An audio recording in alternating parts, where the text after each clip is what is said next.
Hello, everybody. Thank you for attending. Can you guys in the back hear us okay without us having to do this? So if we just talk normal, are you able to hear pretty good? More? A little louder. We need to go louder? All right, well, we'll be shouting for the next 45 minutes the best we can. I hope you guys can hear us. My name is David Solar. I'm with a company called Liminal. A lot of you are probably going, never heard of it. It's a new name. And as a matter of fact, I was having dinner with somebody last night, and they said, who are you with? I said, Liminal. They said, never heard of it. And I said, well, we recently changed our name. And they said, oh, really? What was it? And so I told them, and they said, yeah, that sucks. It's a good thing you changed your name. So, yeah, but I've actually gotten that a few times. So, but it's good to be with you guys today. Quick story. Maybe 20 years ago in my life, I was in my mid-20s. I had a gentleman in my life who was kind of a mentor to me. I spent a lot of time with him. He was very successful, not just in business, but just in life in general. And so I looked up to him. I spent a ton of time with him, learning from him, gleaning what I could from him. And there came a time where I signed up for this retreat where we were going to go do a camping trip in the Cascade Mountains in Oregon to do some fishing and some different things. And I found out that he was going also. So when I found out that he was going, I approached him. I said, hey, I borrowed, and I'm a young guy, so at the time, I borrowed my grandpa's boat, and I'd love to take you out a little bit because I grew up on these lakes, and I want to show you around. And in my mind, I'm going, this is my chance to show him something and teach him something new. And so when we get there, the first day, we spend some time out on the lake, and I'm showing him around. You got to see this spot. This is how you need to connect all of your things and what you need to use. And we did that for about 3 days. On the third day, we're out on the lake, and he's kind of looking at me, and he's giving me some side-eye looks while I'm trying to kind of train him on what to do. And I said, why are you looking at me like that? And he goes, you know what we should do? You see that area right over there? We should go over there and check that out. And I said, okay, why? And he goes, well, when we get over there, we should probably rig up a little different than we've been doing and try a couple of different things and different tactics for our fishing. And I said, okay. And I'm starting to kind of pick up where he's going with this. And I said, why are we doing this? Why do you want to go over there, and why are you adamant about this? He goes, you see that cabin over there on the shoreline with the dock that comes out onto the water? I said, yeah. He said, I grew up in that cabin in the summers with my family, fishing in those spots right over there. So he let me go 3 days thinking that I was teaching him everything he needed to know, when in reality, he already knew it all. So very gracious of him, but I learned a huge lesson that day in terms of not assuming that I know where someone is at or what they know or where they're at in their journey. It's not a good thing. So as I look around this room, there's a lot of people in here in different places in their journey, specifically with what we're going to talk about today with CDP. Some of you are trying to figure out what in the world is it, and some of you have spent the last 5 years in your summer CDP cabin. So what we're going to try to offer is 3 perspectives. Mine from sort of a technical perspective as the engineer behind our software, but not just our software, just CDPs in general. And then I'll make some introductions here. So Gary Ledoux is with Modern Automotive. He is the marketing manager. He has his own internal team that he manages, and they do that for their 17 stores. And then we have Jim Kasabuki, who I didn't say Kasabuki, Kasabuki. And Jim's a little bit different in that he manages one store 75 times. And that's really, it's not really you're managing 75 stores, you're kind of managing one store 75 times in terms of data. And so he's the data manager. So hopefully I can present some of the technicalities or the technical pieces of the CDP help some people in here to understand those parts. And then the gentleman to my left can help you to understand some implementation in those areas.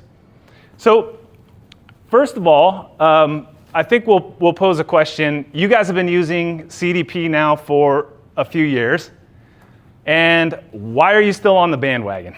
Why is CDP still right for you? So let's start with Gary. I had a pretty interesting journey in automotive. I'll be in automotive 9 years next month.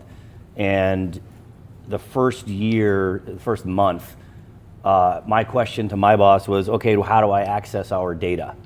And that is really where the journey began to get a CDP. So I've kind of been at this for a really long time, trying to figure out a solution that would allow us to use the data that we have to do the right thing for the customer, to drive retention, to drive sales, to do all the things everybody wants to do. So for me, testing, exploring, building, the whole process over the last 9 years has been a lot of education, some trial and error, but I know that we need a platform in order to achieve what we want to achieve, and that's why we're still at it. Okay, so yeah, our journey has been eye-opening, right? So to answer the question of why we're still on it after years, the evolution of CDP, right? It kind of opened our eyes up to the customer's journey and the customer's data, right? And now we're evolving into more data, right? So it just the central source of truth isn't necessarily a central source of truth for the customer, it's a central source of truth for the data, right? So why we're still on is because obviously our CDP provides us invaluable information with what the customer is doing, and that's just going to be another slice of the pie with our overall data picture. It's a critical slice of the pie for our marketing efforts, and as we just begin to bring all of this data together in one place, it's just going to allow us to do a lot more things with a lot more pieces of data. And obviously the CDP is a very, very large piece of that data. We just couldn't do without it. Awesome. And just to give a little bit of a roadmap of where we're going to go, we'll talk a little bit about the foundations of the CDP. We're going to talk about, for some of you, you're still trying to figure out which one should you use. We'll talk about that a little bit from their perspective. Also, how do you activate? How do you manage it? What should you be doing? And then what are some of the results that you're already seeing, and how's that helping you guys out? So we'll kind of walk through that journey here as we go. So the first thing is the foundation. So what every CDP needs. Hygiene, that word kind of gets thrown around a lot, but I think it's just the understanding that we're getting clean data in from every place that it's coming from. Mapping, and the guys will talk about this a little bit more, but mapping is more along the lines of as you're ingesting your DMS or your CRM data or whatever it is, what pieces of that data matter to you in order to activate. As far as signals go, and I would maybe break these two things into two categories. I would maybe say that this side would be, it's probably not a technical term that gets used, but I would call it almost like static data. It's transactions that took place. And then on that side, I would say it's more dynamic or behavioral. So when it comes to signals, that's just behavior. What behavior is the consumer showing? And are we capturing those signals and doing something with it? And then stitching is something that doesn't get talked about a lot, I don't think. Stitching is really, let's connect those two things together. So we don't want to just know who our customers are and what they've done. We want to know what they're currently doing and that it is the customer. And there's a process where we have to stitch those signals together in order to make that a little easier. And I think I've explained the technical side a little bit. I hope that makes sense. Really what you're doing, you're building your 360 view, right? You hear that word. I want to see my 360 view of my customer. And I don't know if you've ever thought it, but I think, like, what does that mean, a 360 view? Jim, you have expressed that the 360 view for you guys at Morgan is important. So the question that I have for you, Jim, is in terms of the 360 view, walk us through Morgan Automotive's data mapping journey and why that 360 view is important to you guys. Sure. So obviously that view started with our development of our Liminal CDP, right? So that kind of laid the groundwork for us and started opening my eyes up to what that view should look like and what data should be in there. And it's continuously evolving, right? So that, the mapping of it's like the data that we're bringing into the CDP, you don't want to just put useless data right into the CDP that's not going to be used to activate a customer.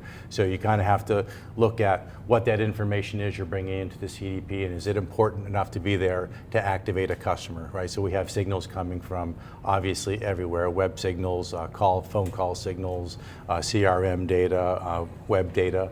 So having that data in the CDP so we can in real time activate customers. And the other mapping piece of it, right, is with the 360 view. You can kind of say a 360 view of the customer and what they're doing, but it's also a 360 view of that data that kind of surrounds that customer. So for example, some data that wouldn't necessarily needed to be kept in the CDP, where we would keep in Snowflake, right? So we'd have the Snowflake environment where we have all of this data that can connect to the CDP, right? Our CDP reads back and forth with Snowflake, so all of our events are flowing into Snowflake in real time, and they can read, Telium can get data from Snowflake to help activate. So we have that environment where we have the data that we feel is most critical for the CDP, and then we have data that could be in Snowflake, right? So it could be data on the products that we sell in finance, right? Whether it's maintenance contracts or service contracts or windshield policies or whatever we might sell, wheel policies, right? We have all that data, and if we need to extract that to help communicate a message to a customer, we have that in the Snowflake, right? So we have that 360 view of the customer. That's just one example, right? There's a lot of different data. I've talked to a lot of vendors here today about different pieces of data that could live in that environment that we could use to activate the customer. Yeah, and I think it's different for everybody, right? Everybody kind of understands what their goals are and how that mapping and how that data can help you. Gary, from your perspective as a marketer, can you explain to us a little bit about mapping and the logic behind how you map your data and what you guys are doing in that area? Yeah, I mean, for us, first and foremost, we wanted to make sure we had a 100% view of anything the customer's ever done with us. So if you've bought multiple cars and you've serviced all of those cars with our dealerships, then we want one record with a 100% view of all of that information. So when we went through the data mapping out of the DMS as an example, we made sure we were pulling all of that transactional data in with all the personal information from the people and all of the transactional information. And even now, we're remapping some of that because there's other strategies we want to put in place that need data we didn't bring in the first pass. So once you have that full view, you can think about all of the things, all of the possibilities you would have in order to communicate with that customer. And then it also gives you the opportunity to understand who your most loyal customers are, right? So if somebody's buying outside of your PMA and they don't ever service with you and they've bought one car, is that as valuable as somebody who's bought 3 cars and has serviced every one of them with you? Right? There's ways to then categorize those people, build audiences, and then treat them differently and put them into a communication plan in order to let them know that they're really important to you. Yeah, absolutely. So I'll add one more piece before we transition to the next part of the presentation. And just coming back to the 2 types of data, in that there's the transactional or that static data, and then you've got that behavioral or that signal data coming in. That customer data, that transactional data, you really can activate on that really on day one. And then I don't know that it gets talked about a lot, but there's this ramp up period to be able to activate on the signals or the behavior. So just because somebody is on my site doesn't mean I know who they are until they reveal themselves in one way or another, and then we can stitch that identity to a customer. And now we can do real-time activation against that customer based on what they're doing. So there's like a ramp up period for doing that. Now there's ways that you can speed that process up and break that barrier that you kind of run into as to how many customers can I stitch to an ID to know that they're actually active right now. There's some ways you can break that barrier through identity resolution and some different things and different methods, but it's something to think about as you are working out your data strategy. And can I comment on that? Yeah, go ahead. So like, if somebody is not identified on your site, it doesn't mean you can't communicate with them, right? You can retarget those people with ads, just like you would normally do on your website. But when you resolve their identity and now suddenly you know their name, their address, their phone number, their email, well, that communication can get a whole lot more personalized and customized. So for us, one of our priorities right now is trying to stitch and resolve as many IDs as we can. So what we've put in place is pushing out as much relevant bulk email as we can, because as soon as somebody clicks on that email, then they are resolved. You know who they are. You sent it, we think it's this guy, great, it is. Okay, match that back to what's in our database. The whole thing is stitched together. Now you've got a full profile of a customer that you can talk to. Yeah. So once you kind of have an understanding of what you want to do with your data, how it's going to look, you got a lot of options when it comes to what CDP you should choose. And I think there's a lot of CDPs that are great. Great companies. I mean, some of them are here. There's more than one. There's a few in the room, right? Great companies to choose from. It's not a one size fits all though.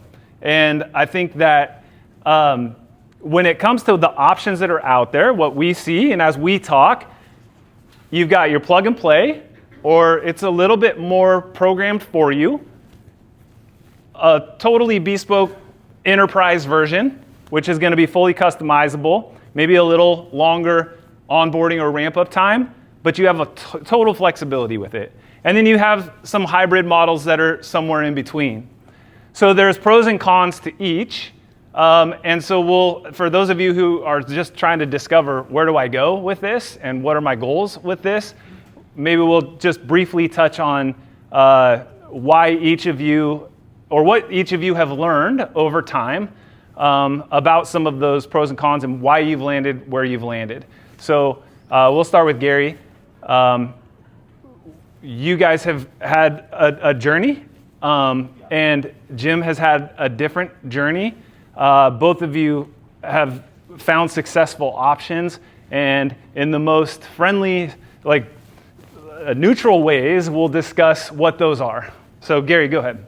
Yeah, I mean, I think knowing we needed a data platform and then trying to figure out what kind we needed, we would not have figured out if we didn't go through everything we went through. So over the last 4 years, we've run various products, and it's not to say one is better than the other. It's just what works best for what you're trying to achieve. There's a lot of really great technology in this space, as David said. I think it's a matter of, if you really want to bring on a platform, you've got to understand exactly what it is you're trying to achieve first. And once you can really dig deep to outline those goals, you can have a far better exploratory conversation with every one of those providers in order to figure out what works for you. So I'm not, hey, you should do this, this, or this because of these things. It really, in my brain, comes down to what exactly are your goals? How are you going to support that? Do you have internal people? Are you going to rely on external people?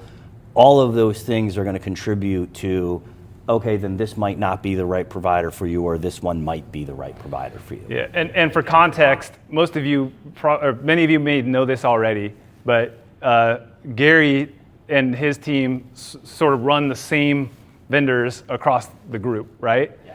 Whereas Jim is working with data from multiple vendors, multiple the agency. There's a lot going on, right? I don't do that. Yeah. So Jim, maybe explain it from your perspective and why you guys chose what you chose and how that works for you. Yeah, so from our standpoint, and me being the data manager for the company, I wasn't afraid of the data, right? I wasn't afraid of what it took to get to where we're at, right?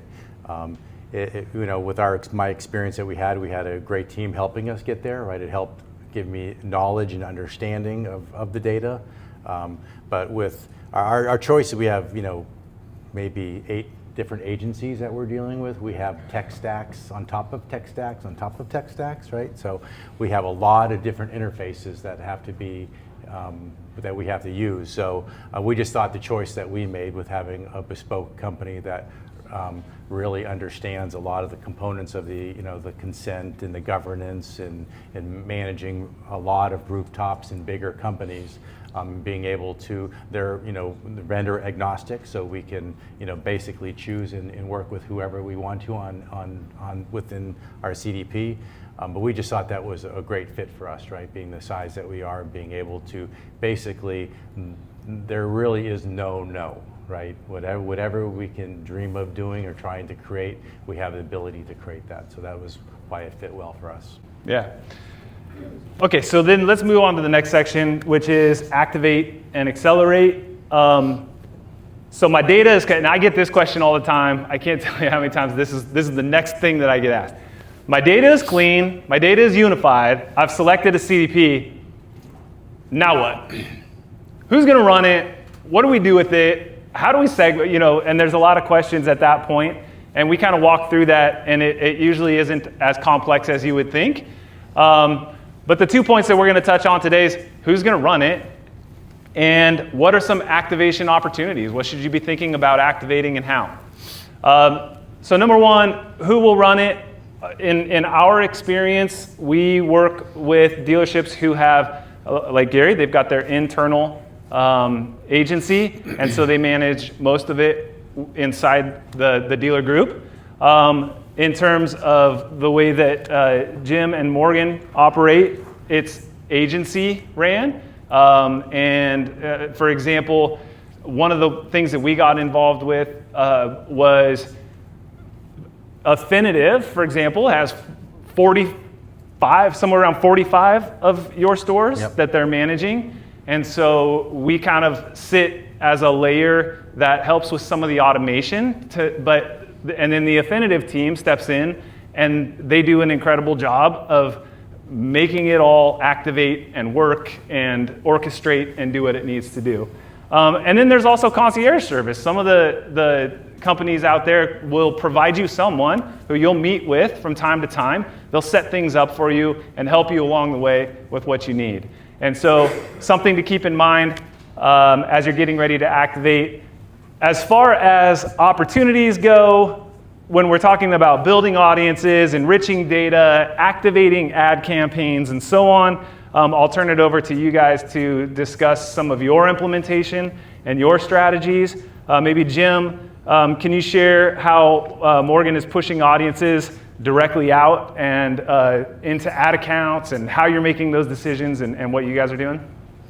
Yeah, so as we mentioned, right, we're dealing with multiple agencies. So every agency really has a slightly different take on how they're approaching our data, right? We have some agencies that work with some solutions that work with integration with Telium within the Telium platform. We have, as David mentioned, the Affinitive team. They use his platform to sit on top of all the Telium data. They're extracting all the data, and they're activating the data or the audiences in bulk.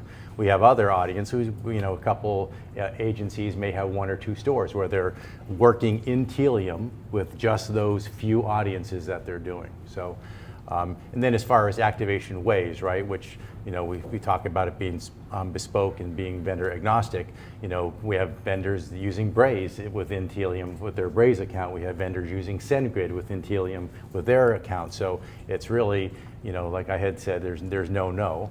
Another big thing coming up, right? And it's a tough challenge, especially with 75 stores, is texting. So we haven't fully decided, but we think that our path forward is going to be having a Twilio number for each store for a marketing number, right, for texting, and any of our agencies, or not agencies, but any of our vendors or agencies that would want to text with that customer would have to utilize that Twilio API through Telium to activate that customer, right? So it just brings everything together, and it helps the exposure that we would have, from having multiple agencies texting customers. You change an agency and another one comes in, they grab some data, and maybe they miss the opt-out signals or don't have the correct opt-out signals, and they start texting, communicating. So we have all that ability to activate. So the activation and the connectors within our CDP just give us really unlimited choices, and it also helps us because of the setup we have with our tech stack and our multi-agency setup. Yeah. So a lot to sort, but it works for what you're doing. Gary, same question. Someone says to you, what now? Yeah, I mean, so we kind of have the benefit of doing most of our marketing in-house. Our digital media, Google and Facebook campaigns, we run with an agency. We push all of our audience data into our ad accounts. We own all of our ad accounts, and then the agency just uses that audience data to deploy the campaigns. So really, they're only limited by how quickly we build audiences and make the audience data available. We've moved our whole platform to Liminal, which is David's company, and there's a CDP side, an activation layer, and an audience side. That has allowed us to move very quickly, activating one-to-one email campaigns, bulk email campaigns, one-to-one direct mail campaigns, building audiences, sending it to our ad accounts. And so like I said earlier, our biggest goal right now is to try and resolve and stitch as many IDs as possible, while then also helping the stores out as quickly as possible to get an ROI out of the platform. So we're doing a lot of things that are very low funnel to help the stores, and we're doing things that are a little more broad-based in order to drive ID resolution. So I think out of the blocks, to really feel like you're gaining traction, that's the best approach. But it still comes down to what are you trying to achieve. Yeah, excellent.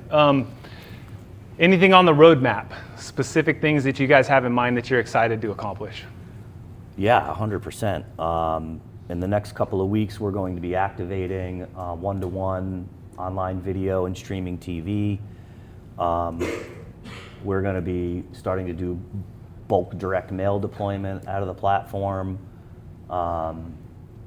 first and foremost, and then we're onboarding the rest of our network. So we have a lot on our plate right now. How about you, Jim, from your data perspective? Yeah, so one of the things that we're working on, we really have never used our CDP yet as a corporate tool, right? It's 75 little CDPs within Telium. So our first application of a corporate use of the CDP would be like commercial vehicles, right? So we have within the CDP, we know every customer transacting and buying vehicles. You could have a customer that purchased a vehicle from an Audi store, but they bought it under a tropical landscaping name, right? That could be a commercial customer. We're not going to sell them any trucks from that Audi dealership, right? But as Morgan Corporate, we have Ford stores and Chevy stores and CDJR stores. So we can utilize, that's a new component of it, where we could have a corporate commercial vehicle platform, right, that we can communicate to customers. And then obviously the texting thing is really exciting, but also the bringing all our data into Snowflake, right? So we can add a lot more content to that data. It's really the possibilities feel like they're endless right now. Especially when we start layering in some AI components and stuff in the future. So I'm very excited about the next year. Yeah, it's exciting, and I would say, I know for us, and I think for others, just the AI components is going to be a fun exploration and project. Many of you are familiar with Ask Auto. We were speaking with them about the ability to do it all comes down to triggered outreach, right? At the right time, right message. We've talked about that forever, but now you kind of have a better way of doing it. And so if there's AI outreach across text and phone that can then merge to a human, all of that stuff is exciting. And I think we'll probably see it rolling out pretty rapidly. So the last component of our workshop is going to be results and impact, and then we'll try to open it up because I do think we'll have a couple of minutes for some Q&A if anybody has questions that you want to ask. So as far as results and impact, we got a few words here: agility, engagement, efficiency, and reach. And I think that you guys could probably speak to each of these, but maybe take one or two and help us understand how your CDP has helped you achieve some of these results, or anything else that you might want to mention that would be helpful to the group. Sure. Yeah, so I look around, I see a lot of familiar faces. I know there's a lot of people that have the same seat that I do in the dealerships. And, you know, we've all been in situations where we're mid-month and the dealers are kind of knocking on our door, calling us, emailing us, hey, things feel soft, I need help, we got to make these numbers. You know, how do you react with agility to support that? You know, having an activation layer on top of the CDP and having that audience data really allows us to act with a lot of agility, right? We can spin up something pretty quickly and deploy it pretty quickly within a couple of days. So that's going to become even more valuable as we continue to add activation tools as we go forward. So I'm pretty excited about that. From an engagement perspective, what I think is really beautiful about having a good data platform and a good activation layer is it will allow you to test with the utmost transparency. So if we build an audience for models, right? So we have a Toyota dealership. If we build one for each model, let's stick with trucks, Tacomas and Tundras, we can start to deploy all of those activations, emails, add audience to our ad accounts, online video, and we get direct attribution out of that. And so we can modify the creative and see what resonates with people the most and just optimize it over time in a true fashion, in-house, 100% trackable. So for me, that's a huge opportunity. I think, you know, in automotive, we get very low funnel focused. We want leads, we want to sell cars, we want to push offers, but there's so many other things we could be talking to people about, and this is really going to give us the opportunity to prove that out. Yeah, so, you know, it's kind of just sitting here listening to Gary, it's like his answers compared to my answers, like I'm talking all about data, right? He's talking all about marketing, just a difference in our areas of expertise, right? But, you know, obviously, right, when everything we're doing with the CDP is about customer engagement, right? But I always look at it from a different angle, right, from the data side of it. So I would immediately go to, you know, agility, right? So we, you know, having our CDP, what we can do. We had recently we signed up a new vendor to capture reviews. It was a smaller company. They spun off an API for us, right? And we connected it with Intelium, and we had those reviews going out in less than a week, right, to customers. So, I mean, that's agility, right? I mean, it's, you know, sometimes trying to accomplish that with some people could be, you know, and I understand, I mean, bigger companies, it's harder for them to create a ground-up API quickly. You know, on the engagement side, you know, I'm gonna go to the data stuff, right? So we have our data coming into Telium is being cleansed, pulled from the pulled from the DMS and being cleansed every single day before it goes into the CDP, updating those records. We also do, you know, a monthly, and then we also do some other data cleanse. But any record before a service advisor can write a ticket and remove or take the area code off the customer's phone number because he doesn't want, you know, someone to call him or whatever his reason might be, right? That is not going to end up in our CDP, right? It's going to be fixed and cleansed before it comes into our CDP. Dynamically, so, right? Dynamically, right. So that's helping. Obviously, when we have the right information for the customer, we're going to increase our engagement with these people. And then the efficiencies in the, what's the last one there, reach, right? I'll pass on those two. That's fair. Yeah, so I think that that's probably a lot that we could speak about when it comes to this. And as I mentioned in the beginning, it's a little difficult when everybody's in a little different place on their journey to try to hit everything that everyone wants to talk about. But that being said, we'll take a little time for some Q&A. I think we have the QR code here, which has a link to a page that has each of our cell phone numbers and email addresses if you want to reach out and have a discussion around anything we didn't talk about today. I think we all love talking about it. We probably too much, spend too much time on the phone discussing some of these details, and we're happy to spend time with anyone that would want to reach out. So that being said, we'll open it up for some questions if anybody has any.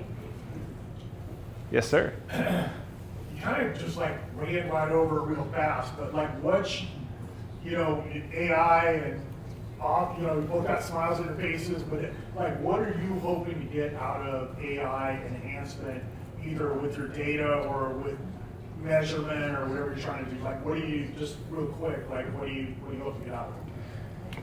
You go first. Yeah, so on from my perspective, right, having all of our information in Snowflake, right, and I'm not talking just customer activation information, I'm talking about, very explicit financial details, right, from our company, and layering in an LLM, whether it's ChatGPT or whatever, Claude or whatever we would choose to use, right? So you can use that LLM and use a chatbot for our CFO, right? This is a project that he's working on with me.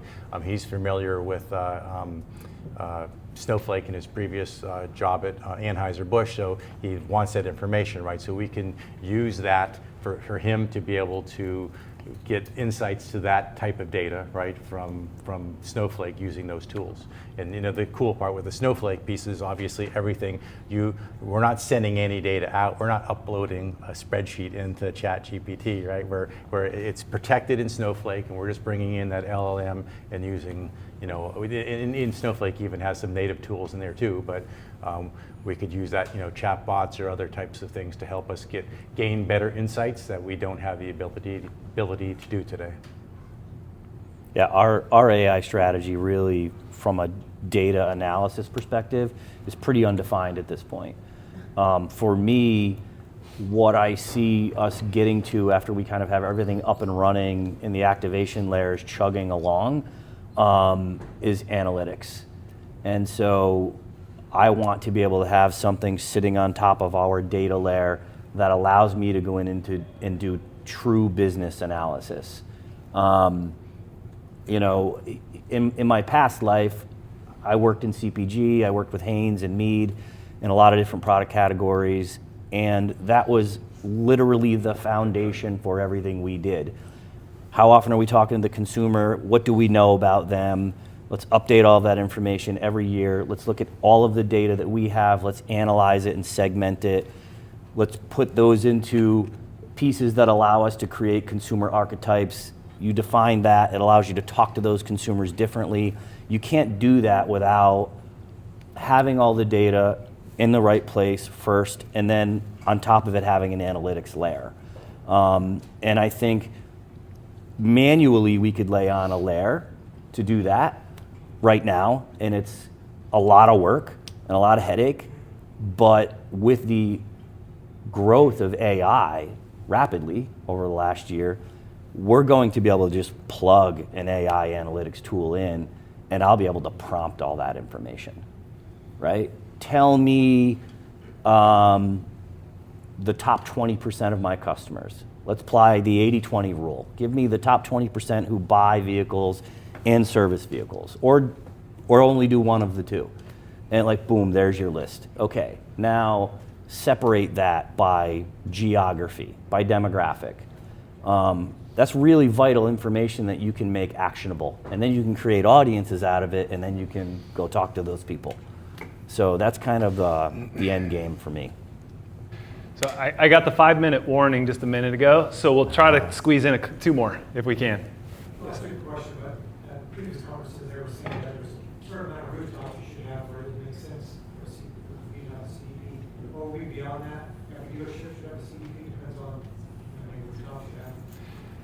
Yeah, I mean, I believe so. I think that, well, I think maybe because you have options, there are options for you, and there's great options for you. So I do believe that maybe that was more difficult at one time, but today it's not as difficult. I think that you can implement and you can be up and running pretty quick, and it makes sense if you're a single point or 75. Yeah, agreed. I mean, well, we'll leave it at that, just for the sake of time, but unless you guys have more to add. Nope. No. Any more questions? I guess as I look at this data, I think about not just you guys are the marketing guys, right? I'm the sales guys. Like, Well, he's the data guy. I'm the marketing guy. Okay, got it. So I sit there and I go, how can we take all this CDP data but put it into our follow-up process where it's not just an email, marketing emails, but when these leads are coming into our CRM, these opportunities, and not just that, but the opportunities we don't touch, right? That we genuinely don't, that's what gets me excited. Yeah. Right? I'm not just marketing to them from that, but how can my own customers reach out in a very relevant way, but then with, more importantly, agentic follow-up behind it, where it's doing this thing. Sure. I mean, are you guys doing that with anything you guys Well, have? Because that's so what my brain's going. one of the things I've learned along the way, particularly in our organization, is we had to socialize what we were doing with the leadership team in order to kind of creep them along and educate them on the power of the technology that you're now bringing That's on what board, they're now, right? yeah. And so, but once they're kind of past that learning curve, well, then everybody's interest gets really piqued, and now they all have ideas, right? And one of the things that I find most effective is make it work for the processes and your existing tech stack as best you can. And so, our dealerships love to work out of the CRM. Okay, great. Well, then let's send data to the CRM. Right. So, like as an example, with Liminal, we can push ADF XML format from any audience directly to the CRM. Create a campaign, and then it all comes in as a campaign instead of a lead. We can also push directly to a group email that you send up, right? So if there's one person or a handful of people in the organization that you pick to do one specific thing, like call outreach or something like that, well, then you can just push all that audience data to that email. You can send it one record at a time if you Well, I want. thought it was going from ADF, the original ADF, to the CDP back to the CRM. I don't know if that's possible, but just a thought. It's all possible. Yeah, the agentic stuff, we're working on getting the data there. I mean, I don't know if another group has everything there to do it. Oh, Yeah. you already know. So, Snowflake's going to be able to allow Jim to go So- much further.